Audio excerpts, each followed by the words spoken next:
It has been nearly 2 decades since a single evening in a Portuguese resort town divided the world into two opposing camps. On one side stands the terrifying theory of a stranger vanishing into the night. On the other lies a darker suspicion held by initial investigators that the official narrative was a carefully constructed lie to conceal a domestic tragedy. This is not merely a case of a missing individual. It is a labyrinth of conflicting police reports, forensic anomalies, and a timeline that has been fiercely debated by everyone from internet sleuths to national authorities. Today, we are stripping away the sensationalism to analyze the hard evidence, the inconsistencies in the witness statements, and the moments that simply do not add up. Before we unlock these files, please hit the like button and subscribe to the channel to support our deep dive investigations. To understand how a life could disappear without a trace, we must first return to the deceptive quiet of the location where it all began.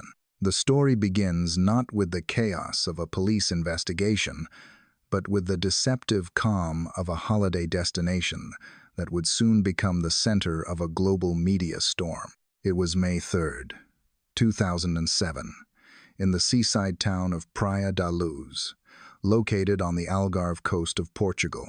To the outside observer, the scene was picturesque, a location favored by tourists for its tranquility and scenic beauty. However, beneath this veneer of relaxation lay a complex set of circumstances that would lead to one of the most enduring mysteries of the modern era. The central figures in this unfolding narrative were Jerry and Kate McCann, a couple from Leicestershire, England. Both were doctors. A detail that is significant not only because it established their standing as respectable, upper-middle-class professionals, but also because it would later fuel the intense public debate regarding their decision-making on that fateful evening. The family was staying at the Ocean Beach Club Resort, a complex that catered to international visitors. Their specific accommodation was Apartment 5A, a ground-floor unit situated in the 5th block of the resort's buildings. From an analytical perspective, the location of this apartment is a critical piece of the puzzle. Unlike units located on higher floors or deep within the secure perimeter of a hotel, Apartment 5A was a corner unit that bordered a public street. It was separated from the road only by a low wall and a small metal gate, which allowed direct access from the public thoroughfare to the patio doors of the residence. This architectural detail is vital because it suggests a vulnerability that perhaps was not fully appreciated by the occupants at the time. A potential intruder would not need to navigate a hotel lobby or pass security checkpoints. They could simply step off the street and approach the entrance of the sleeping quarters. On this particular holiday, the McCann family was not alone. They were part of a larger traveling group that would eventually become known in the media as the Tapas Seven. This group consisted of 7 friends and colleagues who had joined the family for the vacation, bringing the total number of individuals in the party to a significant figure. The social dynamic of this group is essential to understanding the events that transpired. It established a sense of communal safety, a safety in numbers mentality that may have led to a relaxation of standard vigilance. The routine for the evenings involved the adult members of the group dining at a tapas restaurant situated within the resort complex. The logistical arrangement for the evening of May 3rd has been the subject of intense scrutiny and retrospective criticism. The restaurant was located approximately 180 feet away from the apartment where the daughter and her 2 siblings were sleeping. While the parents would later describe the distance as negligible, likening it to dining in one's own garden, investigators and independent observers have noted that the line of sight was not clear. Vegetation and barriers physically obstructed the view from the dining table to the apartment, meaning that a visual check was impossible from where the group was seated. Furthermore, despite the availability of audio monitoring devices, which had been a standard technology for decades, the parents opted not to use them. The resort also offered evening care services, where staff could supervise sleeping family members, but the group decided against this option as well. Instead, the group implemented a system of roving checks. The plan was for members of the dining party to take turns leaving the table to physically check on the apartments where their respective family members were resting.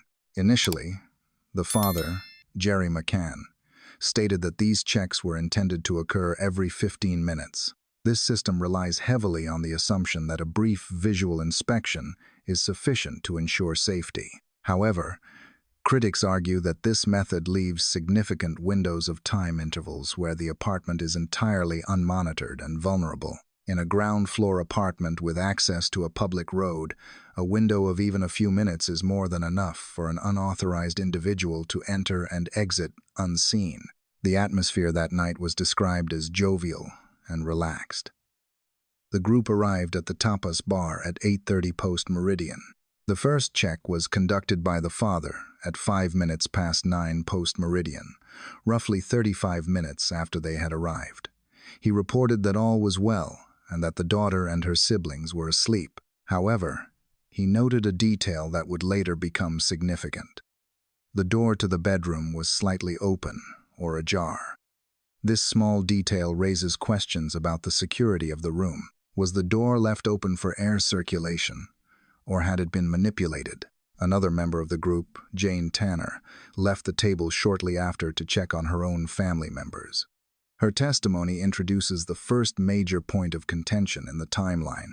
She claimed to have seen a man carrying a sleeping individual away from the apartment area at approximately 9:15 post-meridian. Her description was specific. A white male, dark-haired, wearing beige trousers and a dark jacket, who did not look like a typical tourist. This sighting is crucial because, if accurate, it places a potential abductor at the scene during the exact window of opportunity provided by the dining parents. However, the validity of this sighting is debated. It relies entirely on witness memory in low-light conditions. And significantly, she did not raise an alarm at the time, only reporting the detail later after the disappearance was known. The narrative of that evening is a tapestry of timelines and witness statements that do not always align perfectly. For instance, another check was performed at 9:30 post-meridian by Matthew Oldfield, another member of the group. He offered to check on the McCann apartment as well. He noted that the bedroom door was now wide open, a change from the ajar state reported earlier. However, he did not enter the room far enough to visually confirm the presence of the daughter. He listened for noise, heard nothing, and assumed all was well. This moment represents a critical missed opportunity. Had a thorough check been performed at that specific minute, the alarm might have been raised half an hour earlier, potentially altering the outcome of the entire case. As we analyze this setting, we are left with a disturbing dichotomy. On one hand, there is the image of a responsible group of medical professionals enjoying a well-deserved break, believing their system of checks was sufficient. On the other hand, there is the reality of the physical environment. An unlocked patio door, a street-accessible location, and a lack of continuous monitoring. The decision to leave the patio door unlocked so that the parents could enter quietly without waking the sleepers is a detail that many find difficult to reconcile with the concept of safety. It suggests a mindset that prioritized convenience and the undisturbed sleep of the siblings over the absolute security of the perimeter. This chapter sets the stage for a mystery that is as much about human behavior and decision-making as it is about a criminal act. The parents, trusting in the safety of the resort and their proximity, created a set of circumstances that were unfortunately perfect for a disappearance to occur. Whether one believes the theory of a predatory stranger seizing an opportunity or suspects a more complex series of events involving the family itself, the facts of the setting remain the same. The stage was set in apartment 5A, amidst the clatter of cutlery at the Tapas bar and the silent, unmonitored intervals that passed in the cool Portuguese night. The tragedy lies in the gaps in the timeline, the gaps in supervision, and the physical gap of the open door through which a life would vanish. To fully comprehend the events of that evening, one must look beyond the central family and examine the broader social context in which they were operating. The holiday was not a solitary family excursion, but a collective gathering involving a group of friends and colleagues who would later become infamous in the press as the Tapas Seven. This moniker referred to the 7 adults who joined the parents of the missing daughter on this trip, creating a large party of 9 adults in total. They were accompanied by their respective families, bringing the total count of the traveling group to a significant number. The composition of this group is vital to the investigation because it fostered a psychological environment of shared security. When individuals travel in large numbers, particularly with trusted friends and professional peers, there is often a subconscious lowering of guards, a phenomenon known in behavioral psychology as the diffusion of responsibility. The routine established by the group was centered around their evening meals. Rather than dining in their individual apartments or utilizing the resort's family-friendly facilities, where all generations could eat together, the adults chose to dine separately.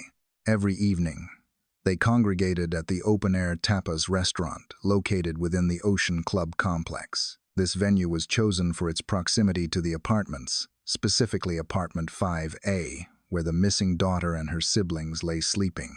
However, the definition of proximity here is a matter of intense debate. The restaurant was not immediately adjacent to the rooms. It was situated across a swimming pool area and a public pathway, a distance that required a physical walk to traverse.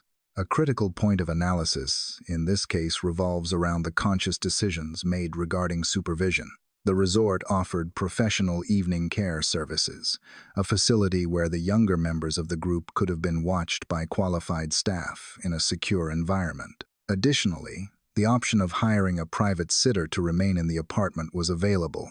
The group collectively decided against these options. Furthermore, despite being well-educated medical professionals who would be acutely aware of safety protocols, none of the parents utilized audio monitoring devices or listening systems. In the year 2007, such technology was standard and widely available, yet it was absent from this arrangement. This absence suggests a reliance on a different method of security, one that was manual and intermittent rather than continuous and technological. The system they implemented was described as a listening service provided by themselves. The plan was for members of the dining party to take turns leaving the table to check on the sleeping apartments. The father of the missing daughter initially described this as a regimented rotation, implying a high frequency of checks. However, when the timelines were later reconstructed by investigators, the gaps between these visits varied. This method of supervision is inherently flawed when analyzed from a security perspective. A check provides a snapshot of security for a mere few seconds. Once the checker returns to the restaurant, the apartment remains unmonitored for the duration of the interval, be it 15 minutes or 30 minutes. It is in these unobserved windows that the vulnerability lies. Critics and investigators have often pointed to the layout of the resort to question the validity of this checking system.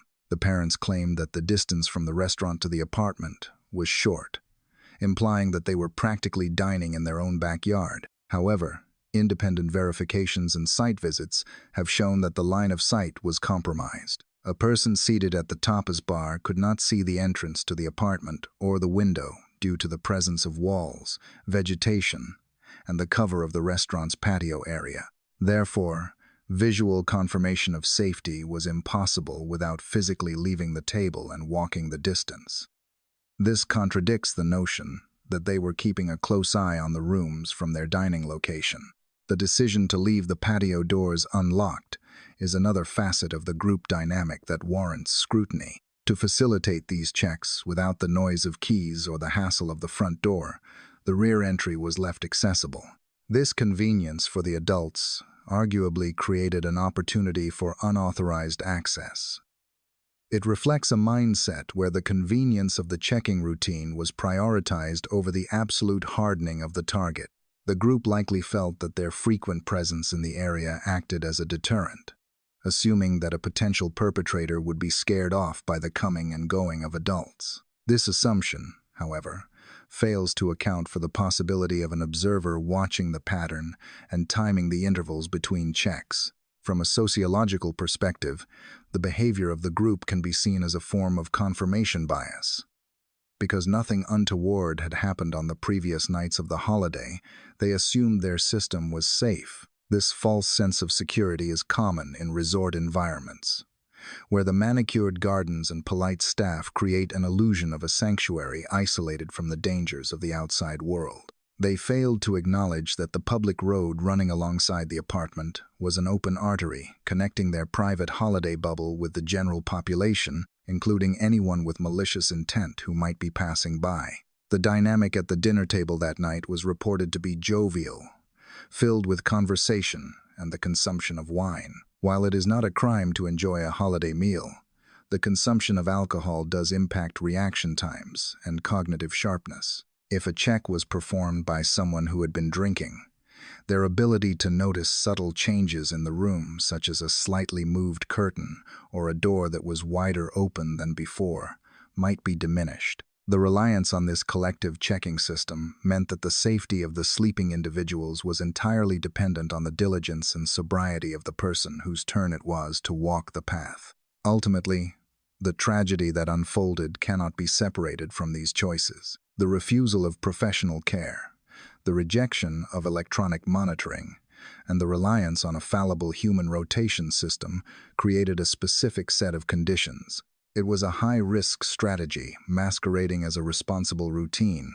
The parents and their friends believed they were being attentive, but a forensic analysis of the timeline and the physical environment suggests that for large portions of the evening, the daughter and her siblings were effectively alone, separated from their protectors by distance, obstacles, and the noise of a social gathering. This chapter of the story highlights a catastrophic misalignment between perceived safety and actual risk, a gap into which the missing daughter vanished. The evening of May 3rd, 2007, is anchored by a timeline that has been dissected more than perhaps any other in recent criminal history. The sequence of events officially began when the parents and their friends arrived at the Tapas restaurant for their evening meal. The recorded time for this arrival was 8:30 post-meridian. This marked the beginning of the social gathering, a period that would later be scrutinized for every minute of interaction, consumption, and movement. The group sat down to dinner, and according to reports and later statements, alcohol was ordered for the table. The consumption of wine during this dinner is a point of significant analytical interest, not to cast moral judgment, but to evaluate the accuracy of the witness's memories. When individuals are relaxed, engaging in conversation, and consuming alcohol, their perception of time can become fluid, potentially compromising the precision of the timeline they later provide to investigators. The first critical movement in this timeline occurred approximately 35 minutes after the group sat down. At 5 minutes past 9 post-meridian, the father, Jerry McCann, left the table to conduct the first check on the sleeping family members in apartment 5A. This specific check is of paramount importance because it establishes the last confirmed moment of normalcy according to the parents' account. He walked the short distance from the dining area to the apartment. Upon entering, he observed the sleeping arrangements. His statement to the police indicated that the door to the bedroom was slightly open or ajar. This detail regarding the position of the door is a forensic linchpin in the case. The specific degree to which the door was open would later be contrasted with the observations of subsequent checkers, creating a narrative of progressive disturbance within the apartment. During this excursion from the restaurant, a significant interaction took place outside the apartment walls. The father encountered another British holidaymaker on the street. The two men engaged in a conversation. This interaction provides an independent verification of the father's location at that specific time, acting as a partial alibi for his whereabouts during those few minutes. However, it also introduces a variable of distraction. While the father was engaged in conversation, his attention was diverted from the apartment itself. It is during this window of time that the timeline becomes crowded with conflicting visual evidence. Although the father and the holidaymaker were standing and talking, neither of them reported seeing another member of their own dining party, Jane Tanner, who claims to have walked past them during this exact period. The analytical discrepancy here is profound. The Portuguese police found it highly peculiar that 3 individuals could occupy such a confined space on a narrow street and yet fail to acknowledge or even see one another. This inconsistency raises questions about the reliability of the witness testimonies. If the father and the holidaymaker did not see the woman walking by, or if she did not see them despite claiming to be there, it suggests that the timeline constructed by the group may be flawed or reconstructed after the fact. The conversation between the two men implies a casual, unhurried atmosphere, which contrasts sharply with the strict checks that were allegedly in place. Furthermore, the father reported that upon checking the room, the situation appeared calm.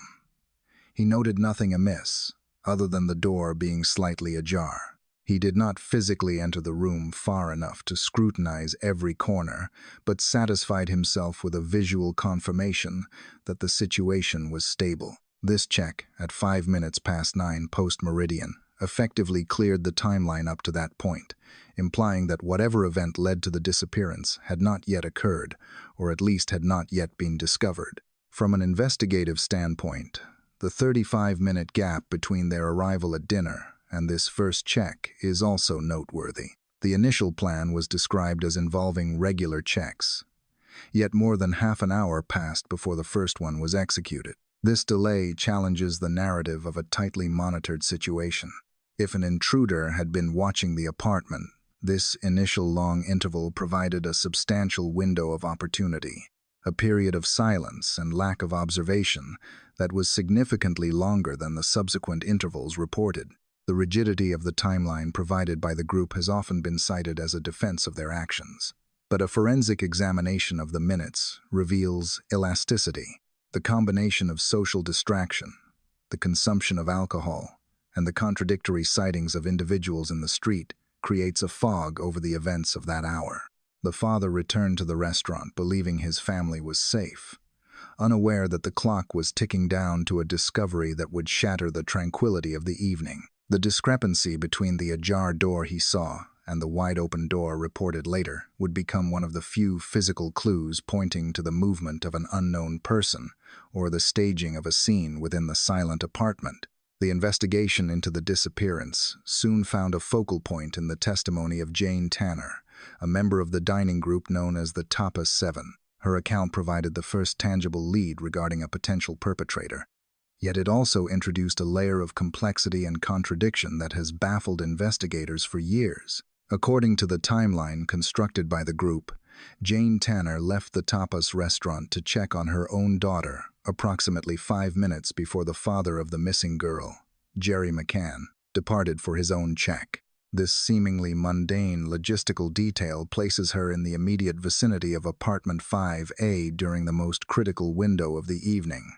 It was on her return journey, at approximately 9:15 post-meridian, that she claims to have witnessed a scene that would become the cornerstone of the abduction theory. Jane Tanner reported seeing a man walking away from the apartment complex, carrying a sleeping individual in his arms. Her description of this man was remarkably specific, given the lighting conditions and the brevity of the encounter. She described a white male with dark hair, estimating his height to be around 5 feet and 7 inches. She further characterized his appearance as Southern European or Mediterranean, judging him to be between 35 and 40 years of age. Perhaps most notably, she recalled the specific attire of the stranger, stating he was wearing gold or beige trousers and a dark jacket, and explicitly noted that he did not look like a typical tourist. This level of detail provided the Portuguese police with a distinct profile to pursue, shifting the initial focus of the inquiry toward a stranger abduction scenario. However, the validity of this sighting is heavily debated when analyzed against the backdrop of other witness statements and the timeline itself. Jane Tanner claimed that, upon leaving the restaurant, she saw Jerry McCann engaged in conversation with another British holidaymaker outside the apartments. This places all three individuals, Tanner, McCann, and the independent tourist, in a very confined geographical space on a narrow road at the same time. The analytical problem arises from the fact that neither Jerry McCann nor the British holidaymaker reported seeing Jane Tanner walk past them. The Portuguese investigators found this discrepancy extremely peculiar. It is logically difficult to reconcile how a woman could walk past two men standing in conversation on a quiet street without either of them registering her presence, or conversely, how she could see them while they remained oblivious to her. This invisibility casts doubt on the accuracy of the timeline or the positioning of the witnesses. Furthermore, the immediate behavior of Jane Tanner following this alleged sighting raises significant questions about human psychology and instinct. After witnessing a stranger carrying a sleeping individual away from the vicinity of the apartments in the dark, she returned to the dining table at the Tapas bar. In a move that many find baffling, she did not report this sighting to the group immediately. She rejoined the dinner party and allowed the evening to continue without raising an alarm or expressing concern that a child might have been taken. It was only later, after the alarm was raised regarding the missing daughter, that this sighting was brought forward as evidence of an abduction. From a critical perspective, the Tanner sighting serves as a double-edged sword for the narrative of the evening. On one hand, it provides a convenient explanation for the disappearance, offering a suspect and a method of extraction that fits the window of opportunity. It suggests that the abductor struck exactly between the checks, whisking the daughter away while the parents were dining. On the other hand, the silence at the dinner table and the contradiction with the other men on the street suggest a potential fabrication or a retrospective reconstruction of memory. Did she truly see a man with a child, or was this a memory created to fill the void of explanation once the panic set in? The description given by Tanner, the beige trousers, the dark hair, the non-tourist appearance became the subject of artist sketches and international manhunts. Yet, despite the specificity of the description, no individual matching this profile was ever apprehended in connection with the crime based on her account. The sighting remains one of the most contentious aspects of the case. If true, it captures the precise moment the daughter was taken. If false, it represents a significant diversion that sent police resources chasing a phantom, while critical forensic evidence at the scene may have been overlooked. The reliance on this single, uncorroborated, and delayed report illustrates the fragility of eyewitness testimony in high-stakes investigations, especially when that testimony contradicts the spatial awareness of other people present at the scene.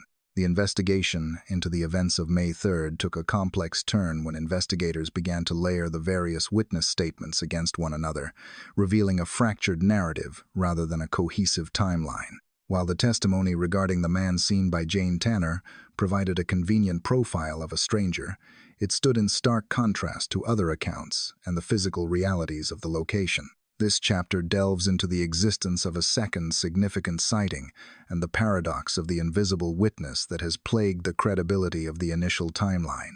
A critical point of contention arose regarding the movements of the dining group on the street outside the apartment complex. Jane Tanner claimed that upon leaving the restaurant to check on her own family, she saw the father of the missing daughter engaging in a conversation with another British holidaymaker.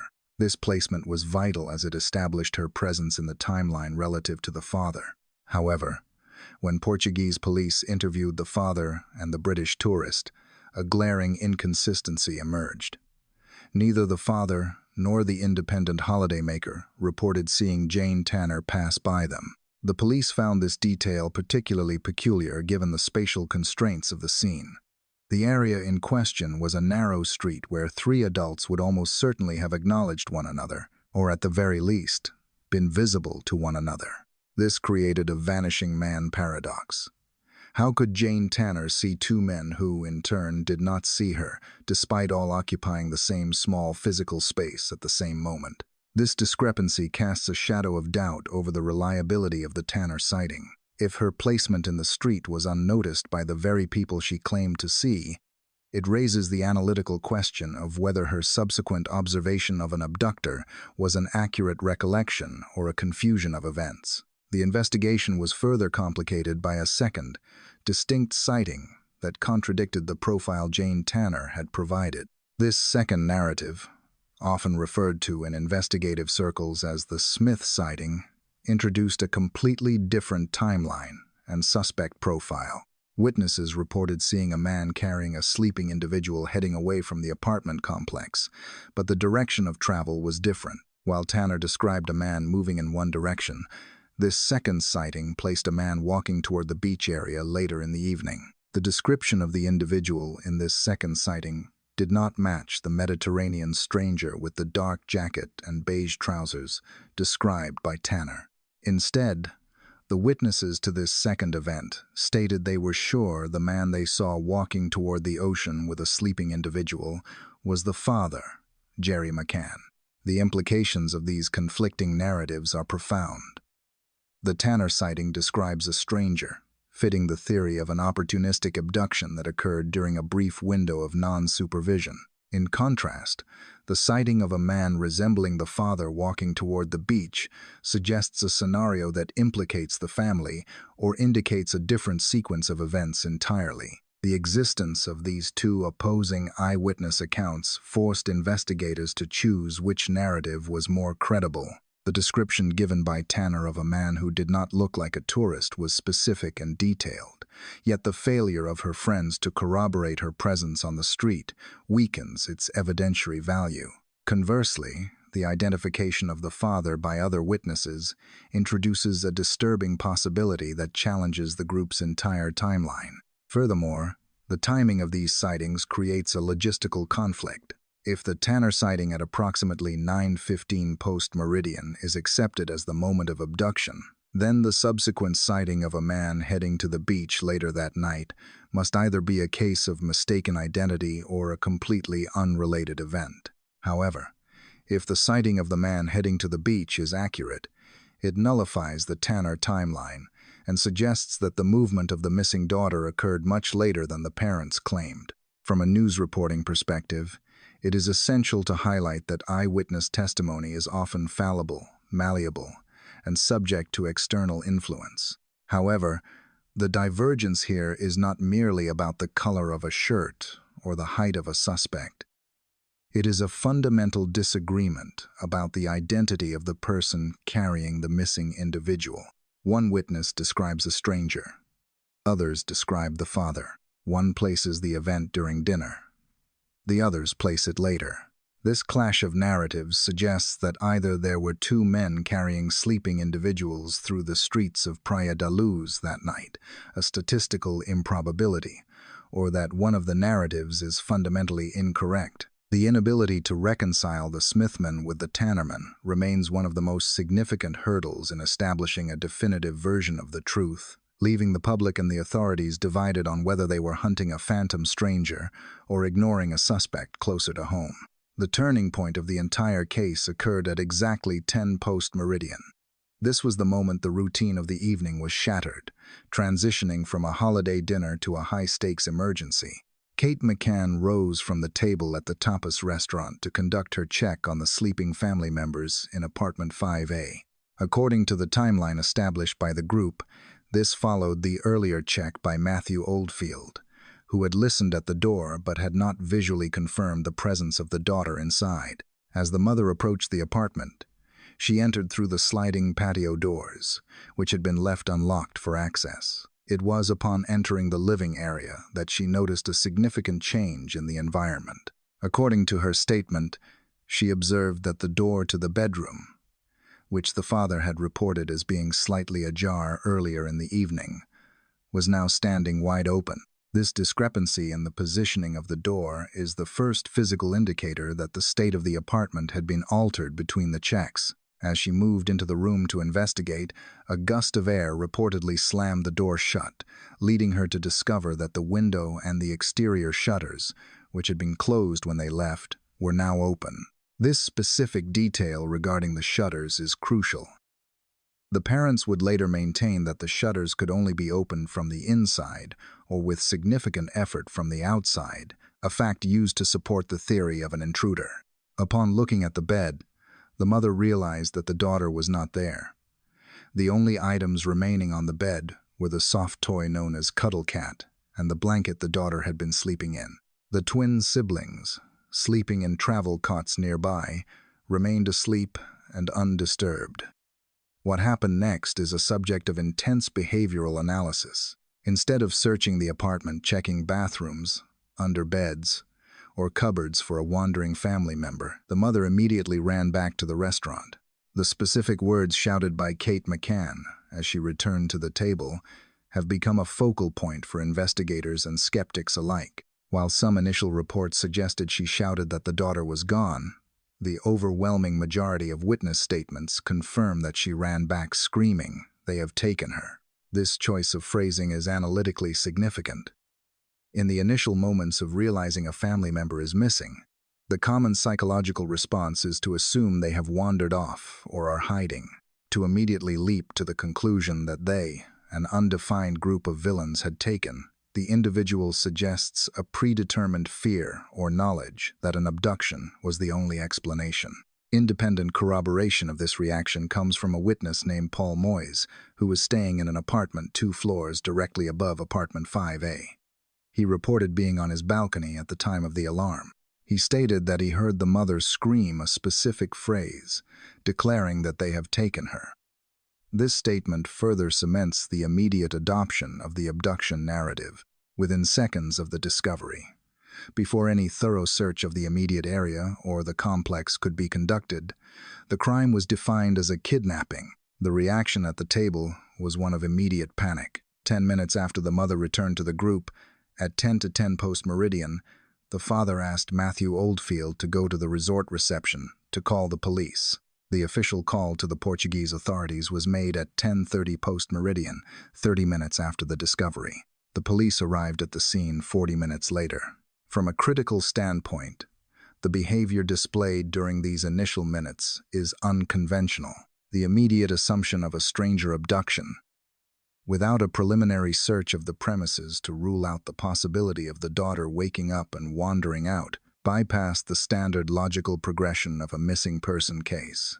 If the window was indeed open, it provided a visual cue for this theory, yet the certainty with which the taken statement was delivered remains a point of contention.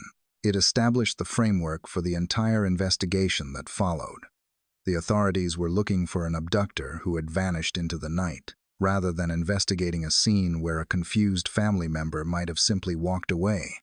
This rapid definition of the event as a crime by others directed the focus outward immediately, potentially leaving the apartment itself and the timeline of the parents less scrutinized in those chaotic first hours. The immediate aftermath of the alarm raised by the mother at 10 post-meridian represents one of the most critical and controversial phases of the entire investigation. Once the declaration was made that the daughter had been taken, the apartment transitioned from a holiday accommodation into the center of a frantic and disorganized search.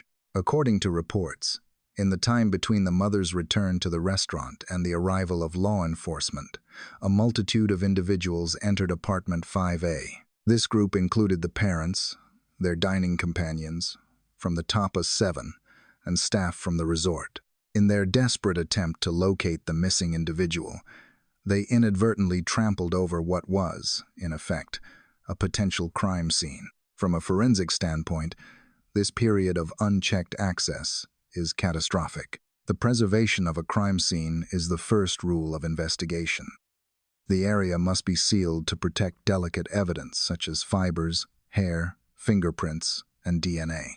However, in the panic of the moment, the priority was recovery rather than preservation. People moved through the rooms, touched surfaces, and checked different areas. The lights were turned on, illuminating the space but also potentially disturbing latent evidence. By the time the Portuguese police arrived, a full 40 minutes after the call was finally placed at 10:30 post-meridian, the environment had been irrevocably altered. The timeline indicates that the call to the authorities was not immediate. The father asked a friend to notify reception and call the police 10 minutes after the mother returned to the table, creating a delay that allowed for further contamination. A central point of contention in the physical evidence involves the window and the exterior shutters of the bedroom. The mother stated that upon her entry, she found the bedroom door wide open and the window and shutters open as well. This detail is pivotal to the abduction theory, as it suggests the point of egress for an intruder. However, the mechanics of these shutters have been a subject of intense scrutiny. It has been noted in analyses of the case that these specific shutters were generally kept down to keep the room cool and dark. If the shutters were indeed forced open from the exterior, there should have been physical signs of forced entry or damage.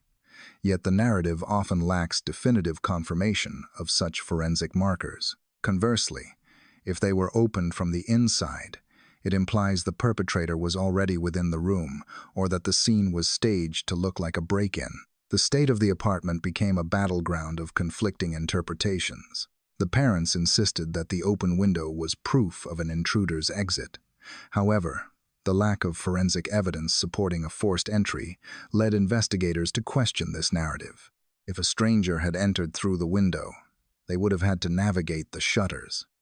If they entered through the unlocked patio door and exited through the window, they would have had to carry the daughter while manipulating the window mechanism. The sheer logistical difficulty of this act, performed in silence and darkness without waking the other siblings sleeping in the same room, raises significant doubts. Furthermore, the delay in police response meant that if an abductor had taken the daughter, the trail was already cold by the time official protocols were enacted. The police arrived to find a scene that had been contaminated by the well-meaning but destructive search efforts of the friends and family. This contamination provided a convenient explanation for the lack of foreign forensic evidence. Investigators could not distinguish between the prints of a potential suspect and those of the frantic search party.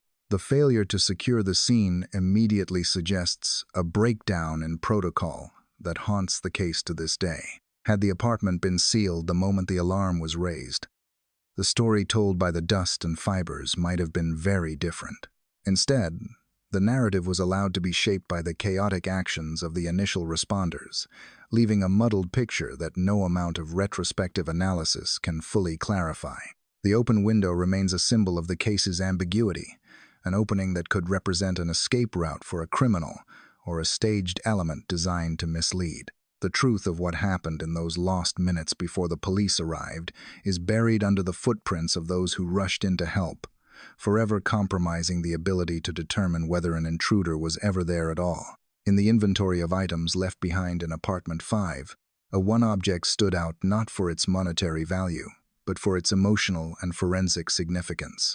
This was the favorite soft toy of the missing daughter, a stuffed animal often referred to in reports as Cuddle Cat. When the mother discovered the empty bed at 10 post-meridian on that fateful night, this soft toy was found lying on the mattress alongside the blanket. In the context of a criminal investigation, particularly one involving a suspected abduction, such an item is of immeasurable importance. It is a primary source of forensic evidence, potentially holding the fingerprints, skin cells, or DNA of the perpetrator who would have had to maneuver around it or perhaps move it to extract the sleeping individual from the bed.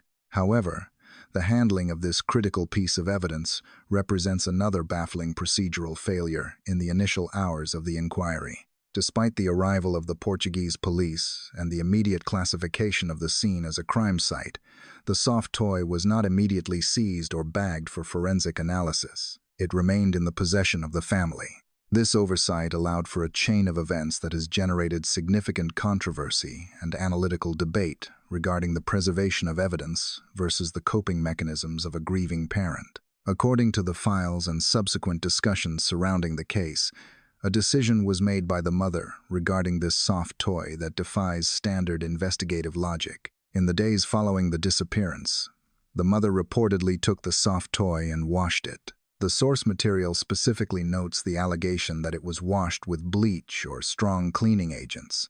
From a purely human perspective, this action can be interpreted as a manifestation of trauma, a desire to care for the possessions of the missing loved one, or perhaps a compulsive need to clean amidst the chaos. Grief often manifests in irrational behaviors, and holding a clean, familiar object can provide a psychological tether to the absent family member. Yet, from a criminological and forensic standpoint, this action was catastrophic for the investigation. By washing the item, any potential biological evidence transferred by an abductor, such as sweat, skin flakes, or fluids, was effectively destroyed. Furthermore, and perhaps more critically, The washing process removed the specific scent of the missing daughter from her most cherished possession. This scent is not merely a sentimental detail. It is a vital tool for search and rescue operations. Specially trained canines, which would later be deployed to track the movements of the missing individual, rely on a scent article to lock onto the specific olfactory signature of the subject. By sterilizing the toy, the primary reference point for these animals was compromised. Critics of the family's behavior point to this incident as highly suspicious. They argue that a medical professional, aware of the principles of biology and contamination, would understand that washing a potential piece of evidence during an active police investigation is counterproductive. The question raised is why anyone would want to remove the scent of their missing daughter from the one item she held closest. Was it a frantic attempt to sanitize the environment, or was it an inadvertent error born of extreme stress? The disparity between the abduction narrative, which implies a stranger touched the bed and the items on it, and the destruction of the traces left on those items, creates a logical disconnect that investigators have struggled to reconcile. The washing of the soft toy also negated the possibility of confirming whether a stranger had indeed been in close contact with the bed. If an intruder had reached into the cot, brushed against the toy, or moved it to reach the daughter, the unwashed toy could have provided the DNA link needed to identify a suspect. Once the item was subjected to bleach and water, that possibility vanished forever. This incident serves as a microcosm of the broader investigation, a constant tension between the actions of a distraught family and the cold, hard requirements of a criminal inquiry. The soft toy, once a silent witness that might have held the key to the perpetrator's identity, was rendered forensically silent, leaving only questions about the intent and the mindset behind the decision to scrub it clean. In the immediate aftermath of any high-profile disappearance, the behavior of the surviving family members becomes a subject of intense public and investigative scrutiny. Society holds a distinct, perhaps stereotypical, expectation of how grief and trauma should manifest in the early hours and days following a crisis. The prevailing image is one of paralysis, of parents so overcome with distress that basic functioning becomes impossible, let alone engagement in leisure activities. However, the days following the disappearance of the daughter in Praia da Luz presented a narrative that sharply contradicted these societal norms, creating a friction between the actions of the parents and the expectations of the observers. This chapter examines the controversial behavioral choices made by the parents, specifically regarding their engagement in sporting activities, while the search for the missing individual was at its peak intensity. According to the files and transcripts reviewing the case, a significant point of contention arose when it was revealed that the parents, Jerry and Kate McCann, continued to engage in physical exercise and recreational sports shortly after the alarm was raised. The records indicate that the couple booked tennis courts and participated in tennis matches during the days immediately following the event. Furthermore, they were reported to have gone out jogging regularly during this critical period. To the external observer, and indeed to many following the news reports at the time, these actions appeared jarringly incongruous with the gravity of the situation. The search for the daughter was ongoing. The local police were scouring the area, and the media was beginning to descend upon the resort. Yet, the central figures of the tragedy were observed maintaining a routine of physical leisure. From an analytical perspective, this behavior acted as a catalyst for suspicion. The transcript highlights a comparative sentiment expressed by observers who noted that during times of personal family stress or tragedy, the desire to engage in sport or training usually evaporates entirely. The host in the source material specifically contrasts his own reaction to a difficult week where he lost all motivation to spar or train with the parents' decision to play tennis. This comparison underlines a fundamental disconnect. The public struggled to reconcile the image of distraught parents with the image of individuals capable of focusing on a ball game. It raised questions about their emotional state and their prioritization of time. Critics argued that every waking moment should have been dedicated to the search or to liaising with the authorities, rather than being spent on a tennis court. However, behavioral psychologists and trauma experts often provide a counter-narrative to this judgment. They suggest that in the face of overwhelming powerlessness, individuals often cling to routine as a survival mechanism. The act of jogging or playing tennis could be interpreted not as a sign of indifference, but as a desperate attempt to regulate extreme stress and maintain a level of mental clarity required to navigate the crisis. The parents later described these activities as a way to clear their heads, suggesting that the physical exertion provided a momentary respite from the psychological torment, allowing them to function rather than collapse. This perspective posits that the clearing of the mind was a necessary physiological response to trauma, rather than an act of leisure. Nevertheless, the optical impact of these actions was undeniable and damaging in the court of public opinion, and reportedly within the Portuguese police force. This behavior was viewed with deep skepticism. The investigators, who were looking for signs of distress consistent with a sudden abduction, found the parents' composure and adherence to a sporting schedule to be anomalous. It contributed to a growing sentiment among local authorities that the emotional presentation of the family did not align with the standard profile of victimhood. This perception of coldness or detachment was fueled by the stark contrast between the chaotic search efforts involving dogs and officers and the orderly nature of a tennis match. This chapter underscores the complexity of interpreting human behavior under pressure. The decision to play tennis became a Rorschach test for the world. To supporters, it was a coping strategy for two resilient doctors trying to survive a nightmare. To skeptics and investigators, it was a display of unnatural calm that hinted at a knowledge or a detachment that warranted further investigation. Regardless of the intent, the engagement in these activities during the first week of the investigation created a permanent fissure in the public narrative, dividing opinion between those who saw grief processing and those who saw suspicious negligence. The tennis courts of the Ocean Club thus became an unlikely and controversial backdrop to one of the most heavily scrutinized missing person cases in history, highlighting how the smallest deviation from expected grieving patterns can fundamentally alter the trajectory of a criminal inquiry. In the wake of the disappearance, a secondary phenomenon emerged alongside the police investigation: a sophisticated and unprecedented media campaign.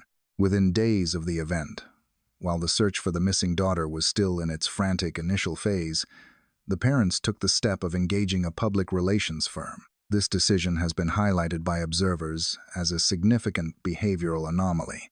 Typically, in the immediate aftermath of a traumatic loss, the primary focus of a family is survival and direct cooperation with law enforcement.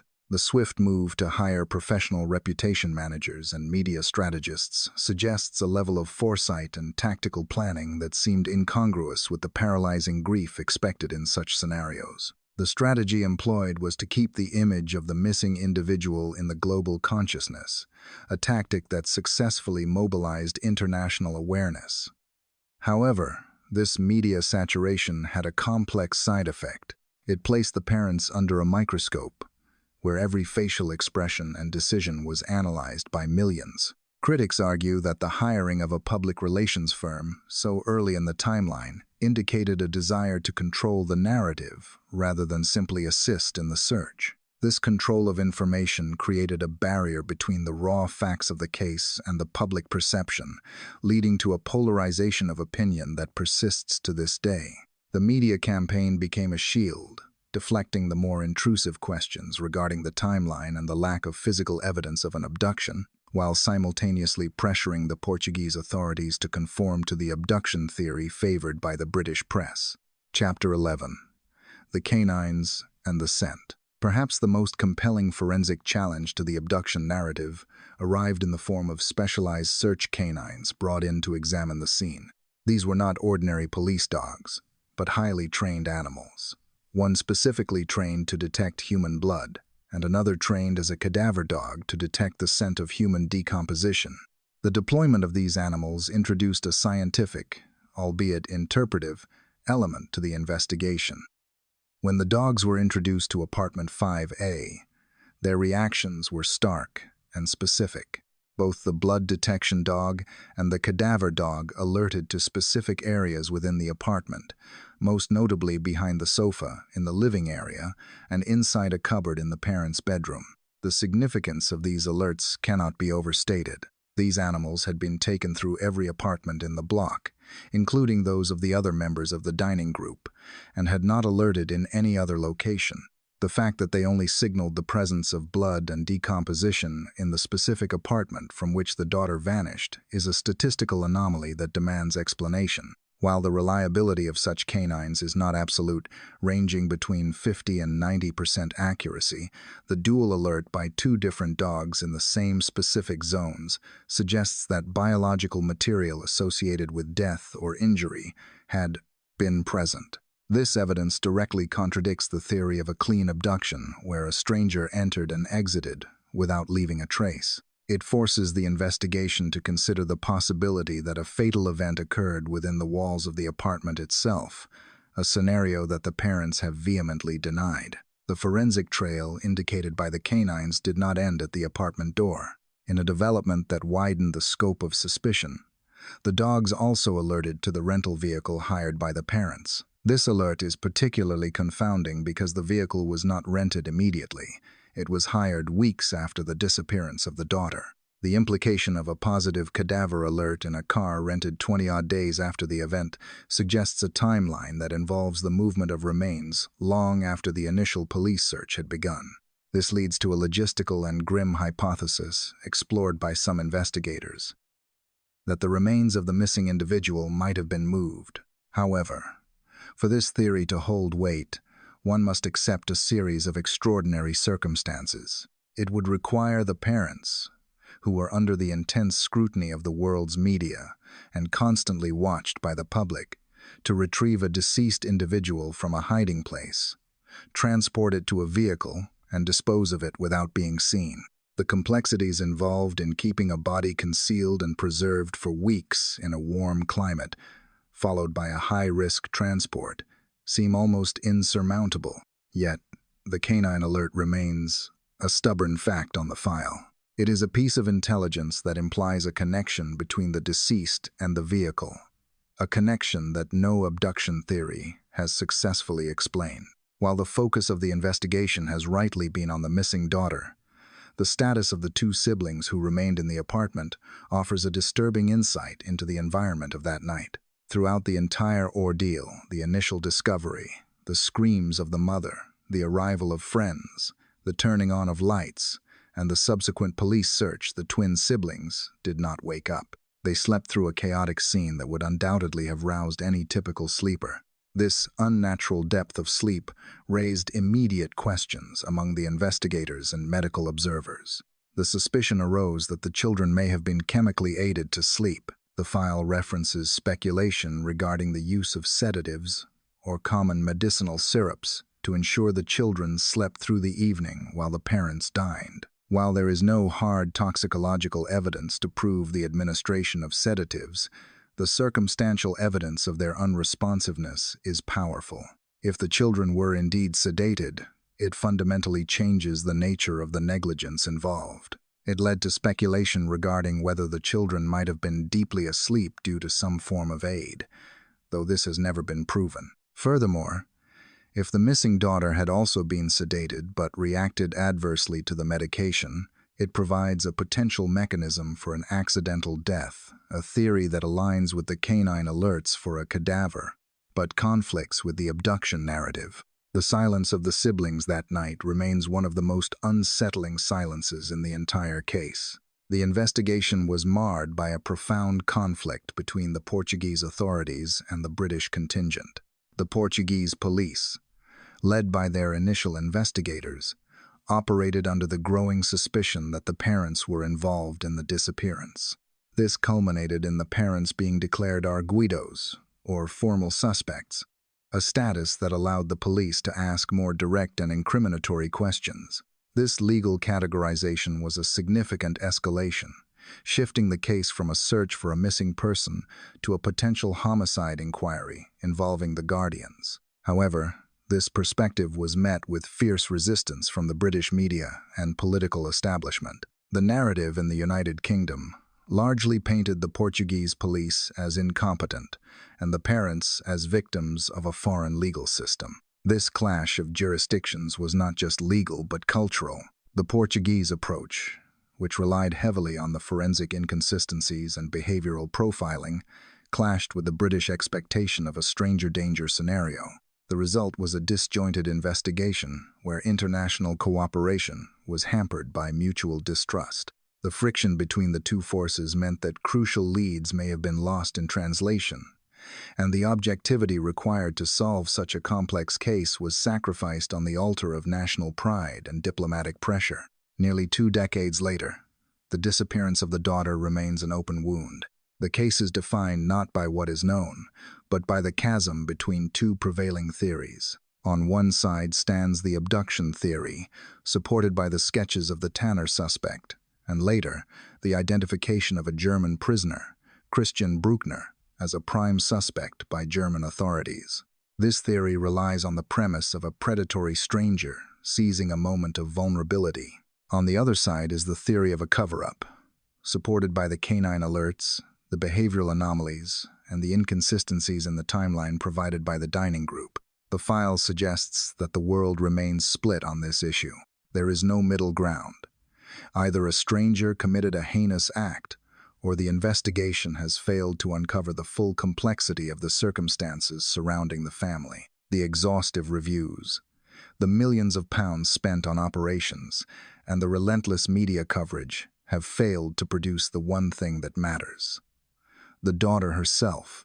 The mystery endures because every piece of evidence has a counter-argument, and every suspect has an alibi or a lack of physical proof. The story is a tragedy of uncertainty, leaving the public with a haunting question.